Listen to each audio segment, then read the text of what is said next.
Good morning. We're in section 134. It's a declaration of belief regarding governments and laws in general. Now, again, this was put um, forward in 1835 as part of the first edition of the Doctrine and Covenants, kind of um,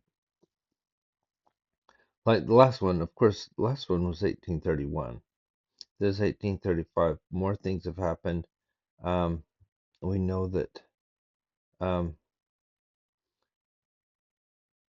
the people have been driven out of Missouri at this time, and it felt that they needed something um, to let people know their stand on government.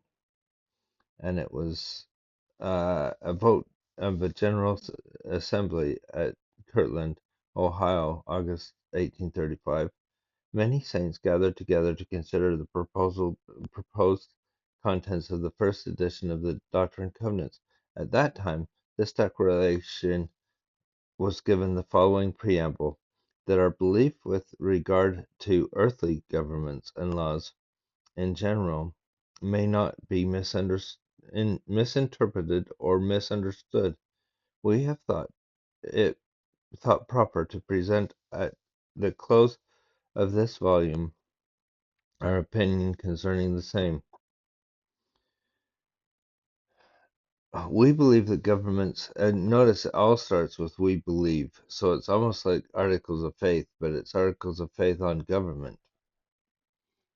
We believe that governments were instituted of God for the benefit of man, that he holds men accountable for their acts in relation to them, both in making laws and administering them for the good and safety of society.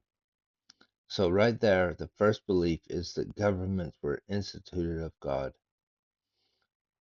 It doesn't say just the American um, government, it says governments. And we'll see a little bit later that it doesn't just mean republics either. We believe that no government can exist in peace except such laws are framed and held inviolate as will secure to each individual the free exercise of conscience, the right and control of property, and the protection of life. So those are the three things: conscience, property, and protection of life that they're it should protect.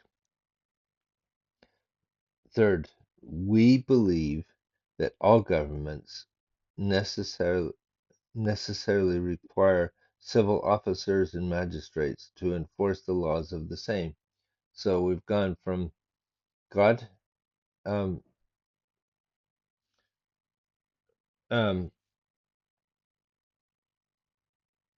it has instituted these governments to this is what they should protect, to this is how they're going to protect it through officers and magistrates to enforce the laws of the same, that such as will administer law in equality and justice should be sought for and upheld by the voice of the people, if a republic or the will of the sovereign. See, it's not just talking about ones that are voice of the people, though we have so many republics nowadays. Um, Back then, a lot of governments were will of the sovereigns, um, but now most governments have at least a portion of their government the voice of the people. But at the same time, this is saying even if you have a sovereign, they are to uphold these laws. We believe that religion is instituted of God and that men are amenable to Him and to Him only for the exercise of it, unless their religious opinions prompt them to infringe upon the rights and liberties of others. So, religion is there, but they shouldn't ever infringe on the rights and liberties of others. But we do not believe that human law has a right to interfere with prescribing rules of worship, to bind consciences of men, or dictate forms of public or private devotion at the civil magistrate. Wait, sorry, devotion. That the civil magistrate should restrain crime but never control conscience, should punish guilt but never suppress freedom of the soul. Really concise and interesting how they're showing that we should have these things in place, but they can't. It's the separation of church and state here, I'd say. So we believe in the separation of church and state. It doesn't mean the church can't um, have a say. It just says we shouldn't be prescribing rules of worship or private devotion or anything on anybody. We believe that all men are bound to sustain and uphold the respective governments in which they reside. So we should be sustaining those governments, whether we live in America or England or somewhere else. Look at the governments and sustain them, and go through the right channels if you don't agree with what's being said or done, while protected in their inherent inalienable rights by the laws of such governments. That sedition, rebellion, are unbecoming of every citizen thus protected, and should be punished accordingly, and that all governments have a right to enact such laws as, in their own judgments, are calculated to ensure the public interest. At the same time, however, holding sacred the freedom of conscience. So that is a big one, as we see, and the importance of the government to enact the laws and to um, uphold those laws. We believe that every man should be honored in his situation. This is talking specifically about governments, rulers and magistrates as such, being placed for the protection of the innocent and the punishment of the guilty, and that to the laws of all men, wait, to the laws, all men owe respect and deference. Without them, peace and harmony would be supplanted by anarchy and terror. Human laws being instituted for the express purpose of regulating our interests as individuals and nations between man, and divine laws given from of heaven prescribing rules on spiritual concerns for faith and worship, both to be answered by man to his maker. So we got two here. We got the laws instituted between man and man, and then we got the spiritual laws that concerns man and his maker. And again, separation of church and state there, and how it's um, separated.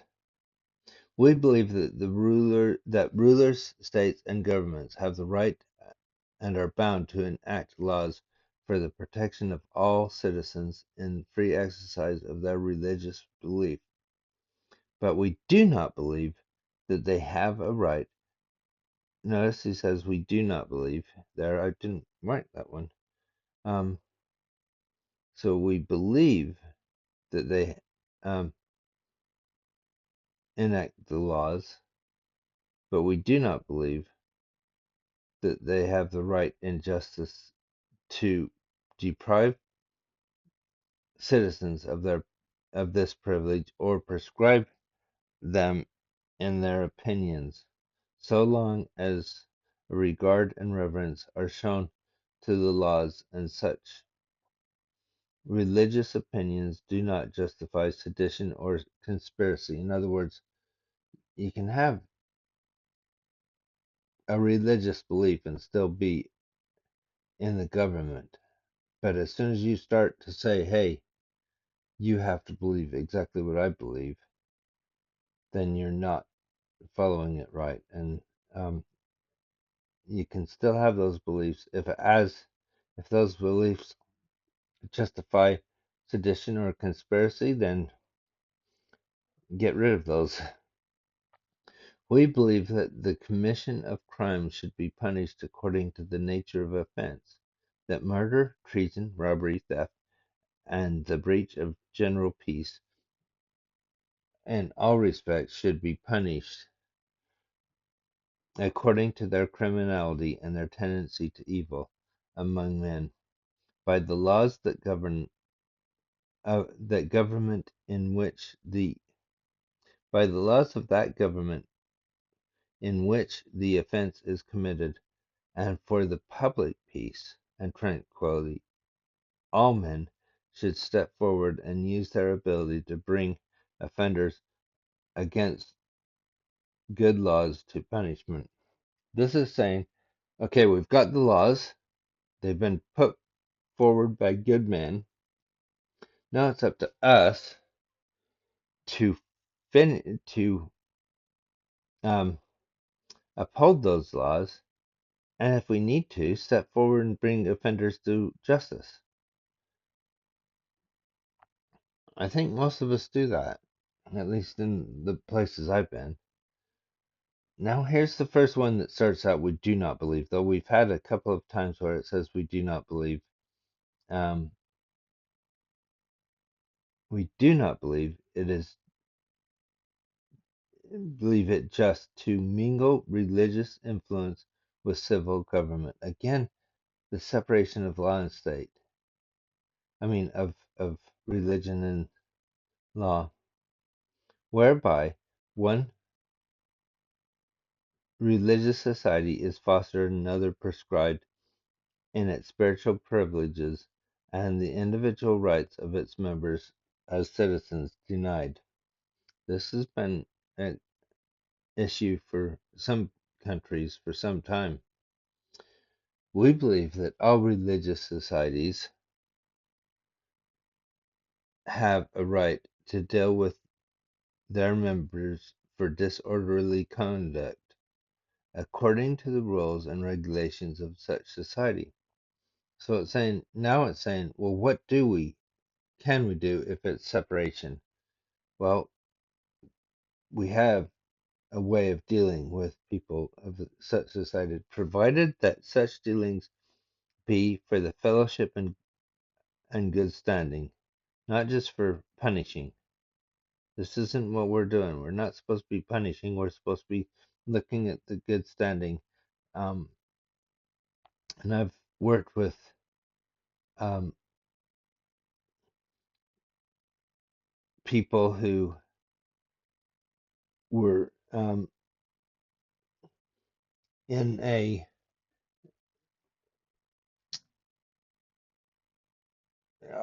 court of the church and several times, and it is always to see that their fellowship and good standing um, was met, or that we worked with them, and it was always for their best interest that we looked. Every single time, no matter what it was for the best interest and interest for anybody that was involved as well. We do not believe that any religious society has authority to try men on the right and property of life, or to take upon them this world's goods, or put upon them in jeopardy of either life or limb, or inflict any physical punishment upon them. We don't do any of that. They can only excommunicate them from their society and withdraw from them their fellowship. That is a point that President Hinckley brought up in his interview. He says that he was asked, well, what do you do to members that don't follow the rules? Well, the most we can do is just revoke their um, membership. That is the hardest punishment that we can even give. You revoke their membership. That's the closest thing. The worst thing that we do. The rest of it is up. If it's something that's civil, breaks civil law, that's up to the civil courts. We believe that men should appeal to um, we believe that men should appeal to civil law for redress, and we see that in this, in what they had to do when they got kicked out of Missouri. They went to the governments. They appealed to the government. They went to the even to the president of the United States and said, "Hey, this is wrong because they've taken our land, they've taken our privileges, and they wouldn't let us worship the way that we should." So all these things were written before all that happened, and this would have been one of the things they would have brought forward and said, "This is what we believe." But a lot of the people were like afraid because they didn't want to lose their votes, and that's not how government should be run. A lot of times it is, but I don't think it is supposed to be run that way. Where personal abuse is inflicted or the right of property or character infringed, where such laws exist will protect the same. But we believe that all men are justified in defending themselves, their friends, their property, and the government from unlawful assaults and encroachments of all persons in time of exigency, where immediate appeal cannot be made to the laws and relief afforded. So he's saying if you can't get to if the government isn't being supported somewhere, you can defend it. Nowadays, I mean, 5 minutes I could be down um, and talking to somebody in um, the government, um, the city government here, and within an hour I could even be at the head of government, if necessary. So it's a little bit different than where they were, where it'd take a month to get back to where they needed to go.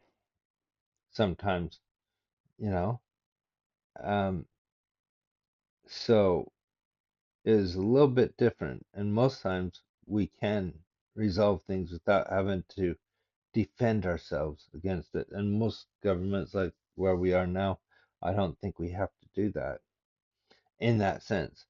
But it's there, and it's understood that we first appeal to the government. We believe it is just to preach the gospel to the nations of the earth and warn the righteous to save themselves from corruption of the world. But we do not believe it right to interfere with bondservants, neither preach the gospel to nor baptize them contrary to the will and wish of their masters, nor meddle with or influence them in the least cause to cause them to be dissatisfied with their situations in this life, thereby jeopardizing the lives of men.